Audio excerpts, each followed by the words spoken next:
উপদেষ্টাদের কারো সেফ এক্সিটের প্রয়োজন নেই। গুম খুন লুটপাটের রাষ্ট্র কাঠামো থেকে জাতির সেফ এক্সিট দরকার, এ কথা বলেছেন আইন উপদেষ্টা আসিফ নজরুল। এ নিয়ে আলোচনা করতে রাজধানীর হাতিরপুল থেকে আমাদের সাথে যোগ দিয়েছেন জাতীয় নাগরিক পার্টির যুগ্ম সদস্য সচিব জহিরুল ইসলাম মুসা। জনাব মুসা, আপনাকে স্বাগত জানাচ্ছি ইন্ডিপেন্ডেন্ট টেলিভিশনে। যেটি জানতে চাই যে অনেকের সেফ এক্সিটের কথা বলা হচ্ছে, জনগণের সেফ এক্সিট আসলে কোথায়, আর রাষ্ট্র কাঠামো থেকে সেফ এক্সিট কিভাবে? ধন্যবাদ। ইন্ডিপেন্ডেন্ট টেলিভিশনের সকল দর্শককে আমি ধন্যবাদ জানাচ্ছি। দেখুন, যে কথাগুলো এসেছে এটি আসলে একটি যারা রাষ্ট্রের দায়িত্বে থাকেন তাদেরকে জবাবদিহিতায় আওতায় আনার একটি প্রক্রিয়া হিসেবে এই কথাগুলো এসেছে, যে যারা বর্তমানে উপদেষ্টা হিসেবে দায়িত্ব পালন করছেন, সরকারের দায়িত্ব পালন করছেন, তারা এটি গণ অভ্যুত্থানের মধ্য দিয়ে, শহীদদের রক্তের মধ্য দিয়ে তারা এই জায়গায় তারা দায়িত্ব পালনগুলো করছেন। এবং সেখানে তারা যদি তাদের নিরপেক্ষতা, তাদের তাদের যে যে অর্পিত দায়িত্ব সেটি পালনে তারা যদি ব্যর্থ হন, অথবা তারা কোনো একটি নির্দিষ্ট রাজনৈতিক দলের প্রতি ঝুঁকে যান, কোনো ব্যক্তি বা গোষ্ঠীর প্রতি ঝুঁকে যান, বা নিজেরা নিজেদের আখের গোছাতে ব্যস্ত থাকেন, তখন তারা অবশ্যই নিজেদের সেফ এক্সিটের কথা চিন্তা করবেন। এটি এনসিপির আহ্বায়ক জনাব নাহিদ ইসলাম তিনি স্পষ্ট করে বলেছেন যে উপদেষ্টাদের কিছু কিছু উপদেষ্টা আছেন যারা নিজেদের সেফ এক্সিটের জন্য তারা খুঁজছেন, পথ খুঁজছেন। এটি জাতির সামনে আরো স্পষ্ট করে প্রমাণ হবে। এরপরে যেটা হয়েছে, দেখেন, এই প্রশ্নটি সামনে আসার সাথে সাথে জনগণ কিন্তু তারা আরো বেশি ক্ষমতায়িত হয়েছে। জনগণ কিন্তু তখন এই উপদেষ্টাদেরকে আরো বেশি প্রশ্ন করতে পারছে যে সত্যিই আপনারা সেফ এক্সিটের জন্য চিন্তা করছেন কিনা, করলে কেন কেন আপনারা করছেন, আপনারা দুর্নীতির আশ্রয় নিয়েছেন কিনা, আপনারা গণ অভ্যুত্থানের যে কমিটমেন্ট ছিল সেটার সাথে গাদ্দারি করেছেন কিনা, এই আলোচনাগুলো কিন্তু আসছে। কিন্তু আজকে আইন উপদেষ্টা যে মন্তব্যটি করেছেন যে আসলে এই রাষ্ট্র কাঠামো থেকে জনগণের সেফ এক্সিট দরকার, এটি আমি মনে করি যে এটি একটি খুব গঠনমূলক আলোচনা না। এটি একটি গঠনমূলক বক্তব্য তিনি রাখেননি। কারণ এই রাষ্ট্র কাঠামো যে তৈরি হয়েছে, এই রাষ্ট্র কাঠামো তৈরির পিছনে এই যে যারা আমাদের সিনিয়র সিটিজেনরা আছেন তাদের সবারই কিন্তু কোনো না কোনো অবদান এখানে রয়েছে।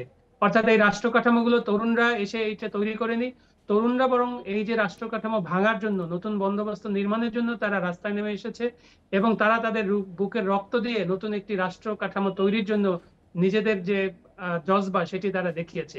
তো এখানে আইন উপদেষ্টা যেভাবে বলেছেন যে এই রাষ্ট্র থেকে বের হয়ে জনগণকে একটি সেফ এক্সিট দরকার, আসলে জনগণের এখানে সেফ এক্সিট দরকার নাই। জনগণ এখানেই থাকবে, জনগণের কোনো এক্সিট নাই।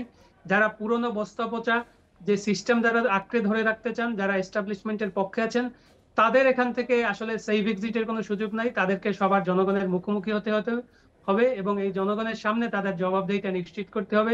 এটাই আসলে 24-এর গণ অভ্যুত্থান আমাদেরকে এই ক্ষমতায়িত করেছে। জি, মব দুর্নীতি, দ্রব্যমূল্য, ব্যবসা বাণিজ্য সহ অনিশ্চয়তা কি কাটছে সাধারণ মানুষের? না, এটি আসলে জনগণের, সাধারণ মানুষের অনিশ্চয়তা কাটেনি। আমরা শুরুর দিকে যখন এই উপদেষ্টারা দায়িত্ব গ্রহণ করেছিলেন তখন একটি ভঙ্গুর ব্যবস্থা ছিল, আইন শৃঙ্খলা ব্যবস্থা ভঙ্গুর অবস্থায় ছিল, সেটি আমরা জানি। কিন্তু আপনারা দেখবেন যে এই উপদেষ্টা পরিষদ বা এই সরকার, তারা কিন্তু আইন শৃঙ্খলা পরিস্থিতির তারা কাঙ্ক্ষিত মাত্রায় তারা কিন্তু উত্তীর্ণ করতে পারেননি। তারা এই জায়গাতে ব্যর্থ হয়েছেন, এটি আমরা বারবার বলে আসছি। এছাড়াও তারা মব সন্ত্রাস দমন করতেও ব্যর্থ হয়েছেন, তারা মাজারে হামলা ঠেকাতে ব্যর্থ হয়েছেন, তারা আইন শৃঙ্খলার আর আইন বহির্ভূত যে হত্যাকাণ্ডগুলো হচ্ছে সেগুলো তো জমাতেও তারা ব্যর্থ হয়েছেন। দ্রব্যমূল্য আমরা শুধুমাত্র রমজানের সময় কিছুটা স্বস্তি জনগণ পেয়েছিল, কিন্তু এর বাইরে আসলে জনগণ এই স্বস্তিগুলো পায়নি। এবং সামনে যে নির্বাচন আসবে, জনগণের মধ্যে যে ধরনের উৎসব মুখরতা তৈরি হওয়ার কথা নির্বাচন ঘনিয়ে আসার পরে সাথে সাথে, কিন্তু সেটি কিন্তু এখনো জনগণের মাঝে তৈরি হয়নি। কারণ জনগণ তাদের জীবনযাত্রার যে পদ্ধতি সেটির ক্ষেত্রেই হিমশিম খেয়ে যাচ্ছে। এখানে তারা নতুন করে এই চিন্তাগুলো নিজেদেরকে এখনো অন্তর্ভুক্ত করতে পারছে না বলে আমরা মনে করি।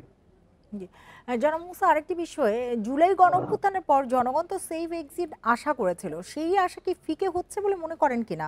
হলে কেন হচ্ছে?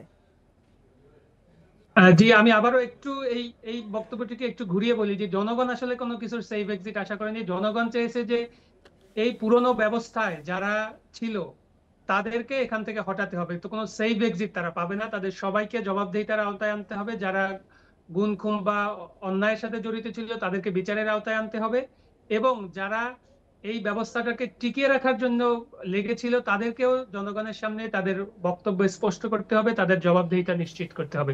এটাই আসলে জনগণ চেয়েছিল। জনগণ আসলে কোনো সেফ এক্সিট খুঁজেনি, জনগণ সেফ এক্সিট খুঁজবেও না।